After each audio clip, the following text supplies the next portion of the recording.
High বন্ধুরা, আপনারা দেখছেন তৃষার পাকশালা।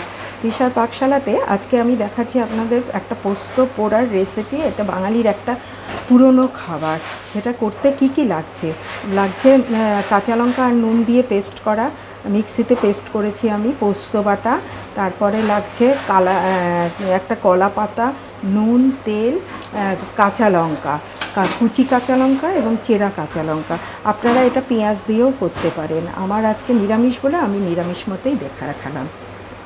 বন্ধুরা, এবার দেখুন, আমি পোস্ততে তো নুন দেওয়া ছিলই, কাঁচা লঙ্কাও দেওয়া ছিল। এইবার আরেকটু সামান্য নুন দিয়ে দিলাম। তারপরে ওই যে কুচনো কাঁচা লঙ্কাগুলো আছে সেগুলোও দিয়ে দিলাম। এবার কাঁচা সর্ষের তেল দিলাম।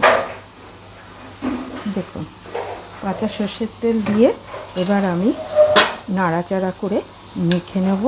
মেখে কলা পাতায় মুড়ে পুড়তে দেবো। কলা পাতায় নিয়েছি এইভাবে। এবার সুতো দিয়ে মুড়ে গ্যাসে পুড়িয়ে নেব। এটা মেনলি কাঠকয়লা এবং শালপাতাতে করে। আমরা তো সেগুলো এখন এখানে পাচ্ছি না, তাই কলা পাতা দিয়েই করছি পোস্ত পোড়া। এখন বন্ধুরা, আমি কলা পাতায় মুড়ে নিয়েছি, এবার গ্যাসে সেঁকে নেব। দেখুন বন্ধুরা, আমি এখানে কলা পাতা দিয়ে এটা রুটি সেঁকার জালিতে আপনারা করতে পারে। এটা দিয়ে আস্তে আস্তে সিম করা আজে এপিট ওপিট করে আপনারা পুড়িয়ে নেবেন। এটা খেতে অত্যন্ত সুস্বাদু।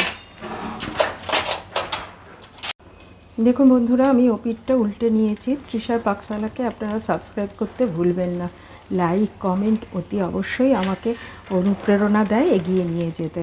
আপনাদের সাহায্য আমার একান্ত কাম্য। অত্যন্ত সুস্বাদু একটি খাবার।